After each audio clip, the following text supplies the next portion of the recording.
السلام علیکم ورحمۃ اللہ وبرکاتہ۔ الحمدللہ کفا وسلام علی عبادہ الذین اصطفیٰ، اما بعد۔ محترم ناظرین کرام، آسان درس قرآن کے اندر 21واں پارہ شروع ہو رہا ہے، جس کے اندر 21ویں پارے کا پہلا رکوع ہے۔ سورہ عنکبوت سورہ نمبر 29 میں آیت نمبر 45 سے آیت نمبر 51 تک 7 آیتیں ہیں۔ اعوذ باللہ من الشیطان الرجیم، بسم اللہ الرحمن الرحیم۔ اتل ما اوحی الیک من الکتاب واقم الصلاۃ ان الصلاۃ تنہی عن الفحشاء والمنکر ولذکر اللہ اکبر واللہ یعلم ما تصنعون۔ اے نبی صلی اللہ علیہ وسلم، اس کتاب کی تلاوت کیجئے جو آپ کے پاس وحی کے ذریعے بھیجی گئی ہے، اور نماز کی پابندی کیجئے، بے شک نماز بے حیائی اور برائی سے روکتی ہے، اور بے شک اللہ کا ذکر، اللہ کی یاد تو سب نیکیوں سے بڑی چیز ہے، اور جو کچھ تم کرتے ہو اللہ اس کو خوب اچھی طرح جانتا ہے۔ وَلَا تُجَادِلُوا أَهْلَ الْكِتَابِ إِلَّا بِالَّتِي هِيَ أَحْسَنُ إِلَّا الَّذِينَ ظَلَمُوا مِنْهُمْ وَقُولُوا آمَنَّا بِالَّذِي أُنزِلَ إِلَيْنَا وَأُنزِلَ إِلَيْكُمْ وَإِلَٰهُنَا وَإِلَٰهُكُمْ وَاحِدٌ وَنَحْنُ لَهُ مُسْلِمُونَ۔ اور اے مسلمانوں، اہل کتاب یہود و نصارہ سے سب سے بہترین طریقے سے بحث کرو، ہاں جو ان میں سے بے انصافی کرے ان کے ساتھ اسی طرح بحث کرو، اور کہہ دو جو کتاب ہم پر اتری اور جو کتابیں تم پر اتری ہم سب پر ایمان رکھتے ہیں، اور ہمارا تمہارا حقیقی اور سچا معبود ایک ہی ہے، اور ہم تو مسلمان ہیں، یعنی ایک اللہ کی بات ماننے والے ہیں۔ وَكَذَلِكَ أَنزَلْنَا إِلَيْكَ الْكِتَابَ فَالَّذِينَ آتَيْنَاهُمُ الْكِتَابَ يُؤْمِنُونَ بِهِ وَمِنْ هَؤُلَاءِ مَن يُؤْمِنُ بِهِ وَمَا يَجْحَدُ بِآيَاتِنَا إِلَّا الْكَافِرُونَ۔ اور اے نبی صلی اللہ علیہ وسلم، ہم نے اسی طرح آپ پر یہ کتاب یعنی قرآن نازل کیا ہے، اور اے نبی صلی اللہ علیہ وسلم، ہم نے اسی طرح آپ پر یہ کتاب یعنی قرآن نازل کی ہے۔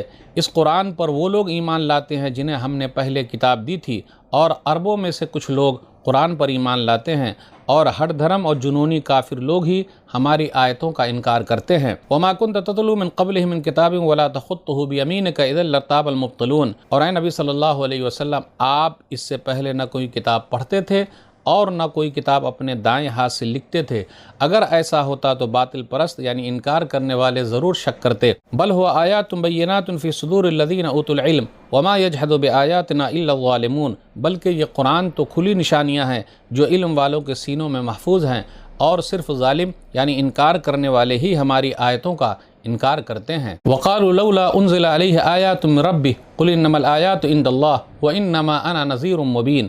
اور یہ مشرکین کہتے ہیں کہ محمد پر صلی اللہ علیہ وسلم ان کے رب کی طرف سے نشانیاں کیوں نہیں اتاری گئی؟ اے نبی صلی اللہ علیہ وسلم، آپ ان سے کہہ دیجئے نشانیاں اللہ کے پاس ہے، میں تو صرف کھلم کھلا ڈرانے والا ہوں۔ اولم یکفی منا انزلنا علیک الکتاب یتلی علیہم ان فی ذلک لرحمۃ وذکری لقوم یؤمنون۔ کیا ان کافروں کے لیے یہ نشانی کافی نہیں کہ ہم نے آپ پر یہ قرآن اتارا ہے جس کی ان کے سامنے تلاوت کی جاتی ہے؟ بے شک اس میں ایمان والوں کے لیے رحمت اور نصیحت ہے۔ ناظرین اکرام، آسان درس قرآن کے اندر 21واں پارہ شروع ہو رہا ہے، اور 21ویں پارے کا پہلا رکوع ہے، جس کے اندر سورہ عنکبوت سورہ نمبر 29 میں 7 آیتیں ہیں، آیت نمبر 45 سے آیت نمبر 51 تک۔ 21ویں پارے میں ٹوٹل 19 رکوع ہیں اور 179 آیتیں ہیں۔ آیت نمبر 45 پر غور کیجئے۔ اتل ما اوحی الیک من الکتاب۔ نبی صلی اللہ علیہ وسلم سے کہا جا رہا ہے کہ جو کتاب آپ پر اتاری گئی ہے آپ اس کی تلاوت کیجئے۔ قرآن کی تلاوت کے مقاصد ہیں، اجر و ثواب کے لیے بھی اس کو پڑھنا ہے، پھر اسی طرح معنی پر بھی غور کرنا ہے، مطلب پہ غور کرنا ہے، تعلیم کے لیے بھی ہے، تربیت کے لیے بھی ہے، وعظ کے لیے بھی ہے، نصیحت کے لیے ہے۔ تلاوت کے حکم میں یہ سب چیزیں شامل ہے۔ آگے کہا واقم الصلاۃ ان الصلاۃ تنہی عن الفحشاء والمنکر، کہ آپ نماز کی پابندی کیجئے، بے شک نماز برائی اور بے حیائی سے روکتی ہے۔ انسان جب نماز کے اندر ہوتا ہے تو اللہ تعالیٰ سے جڑ جاتا ہے، اللہ تعالیٰ سے باتیں کرتا ہے۔ یاد رکھیے گا، نماز برائی سے روکتی ہے، جس طرح دوا کے اندر تاثیر ہے اللہ نے رکھی ہے، لیکن اس دوا کا فائدہ کب ہوگا؟ جب ہم دو باتوں کا خیال رکھیں گے۔ جب ہم بیمار پڑتے ہیں، ڈاکٹر کے پاس جاتے ہیں تو ڈاکٹر صاحب کیا کرتے ہیں؟ ہمیں دوا لکھ کے دیتے ہیں، پابندی سے دوا کھانی پڑے گی، یاد رکھیے گا۔ نمبر 2، پرہیز، کچھ چیزوں سے پرہیز کرنا ضروری ہے، بچنا ضروری ہے، تبھی اس دوا کا اثر ہوگا۔ اسی طریقے سے نماز کا مسئلہ ہے، نماز کب برائی سے روکتی ہے؟ جب ہم اور آپ نبی صلی اللہ علیہ وسلم کے طریقے پر ادا کریں گے اور نماز اللہ کے لیے پڑھیں گے۔ یاد رکھیے گا، ہمارا دل جو ہے بالکل حاضر ہو، اخلاص ہمارے اندر ہونی چاہیے، جماعت کی ہم پابندی کریں، پھر اسی طریقے سے ارکان ادا کریں، صحیح طریقے سے قرات کریں، رکوع کریں، سجدے کریں، کھٹاکھٹ نہ ماریں، خشوع و خضوع یعنی دل کو لگائے رکھیں۔ اگر دل ادھر ادھر بھاگ رہا ہے نماز سے تو ہم اس کو پکڑ کے لے کر آئیں، پابندی کے ساتھ ادا کریں، حلال کھائیں، اگر ہم اور آپ ایسا کرتے ہیں تو اس کا فائدہ ہوتا ہے اور ہماری نماز ہمیں برائیوں سے روکتی ہے۔ اگر ہم اور آپ حرام کھاتے رہیں گے تو ہماری نمازیں برائیوں سے کیسے روکے گی؟ اس کے بعد کہا وَلَا تُجَادِلُوا أَهْلَ الْكِتَابِ إِلَّا بِالَّتِي هِيَ أَحْسَنُ، کہ اہل کتاب سے جب ڈیبیٹ کرنا ہو، مناظرہ کرنا ہو تو اچھے طریقے سے کیا جائے، گالی گلوچ نہیں دینا ہے، برا بھلا نہیں کہنا ہے، بلکہ پیارے انداز سے اپنی بات رکھنی ہے۔ پھر آگے کہا کہ کچھ لوگ ہیں جو ایمان والے ہیں اہل کتاب میں سے، یا ایمان لانے والے ہیں، جیسے عبداللہ بن سلام رضی اللہ تعالیٰ عنہ اہل کتاب میں سے تھے، یہودیوں میں سے تھے اور وہ ایمان لے آئے۔ بہت کم یہودی ہیں جو ایمان لائے ہیں، اللہ کی توفیق ملی ہے، چند ہی لوگ تھے۔ پھر آگے کہا آیت نمبر 48 پر غور کیجئے، وَمَا كُنْتَ تَتْلُو مِنْ قَبْلِهِ مِنْ كِتَابٍ وَلَا تَخُطُّهُ بِيَمِينِكَ إِذًا لَارْتَابَ الْمُبْطِلُونَ، کہ نبی صلی اللہ علیہ وسلم کے بارے میں یہ ہے کہ آپ صلی اللہ علیہ وسلم کو لکھنا نہیں آتا، آپ صلی اللہ علیہ وسلم کوئی چیز لکھ نہیں سکتے، آپ دیکھ کر تلاوت نہیں کر سکتے۔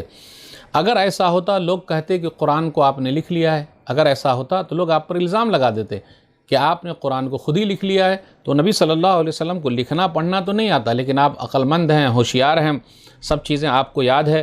پھر آگے یہ بیان کیا جا رہا ہے کہ اللہ تعالیٰ آپ کے لیے کافی ہے، کیونکہ اللہ نے آپ کے اوپر قرآن کریم کو اتارا ہے، آپ اس کی تلاوت کرتے رہیے۔ تو یہاں یہ بتایا گیا کہ گواہی دینے کے اعتبار سے اللہ کافی ہے اور نشانی کے اعتبار سے قرآن کریم کافی ہے۔ قرآن جیسا لا کوئی کوشش کر لے کوئی لا نہیں سکتا، اور گواہی کے اعتبار سے اللہ کے علاوہ نعوذ باللہ کوئی کسی کو لا سکتا ہے؟ بالکل نہیں لا سکتا۔ تو یہ پتہ چلا قرآن اللہ کا کلام ہے اور یہ نبی صلی اللہ علیہ وسلم کے لیے قیامت تک کے لیے نشانی ہے۔ لوگوں کو چاہیے کہ غور و فکر کرے، اللہ کے کلام پر ایمان لے آئے، اللہ کی بات پر ایمان لے آئے۔ تو ناظرین اکرام، آج کے درس میں بس اتنا ہی۔ اللہ سے دعا ہے کہ اللہ تعالی ہم لوگ قرآن کریم کو پڑھنے، پڑھانے، سمجھنے، سمجھانے، قرآن کریم کی تلاوت کرنے، لوگوں تک پہنچانے، قرآن کریم پر عمل کرنے کی توفیق دے، آمین۔ والسلام علیکم ورحمۃ اللہ وبرکاتہ۔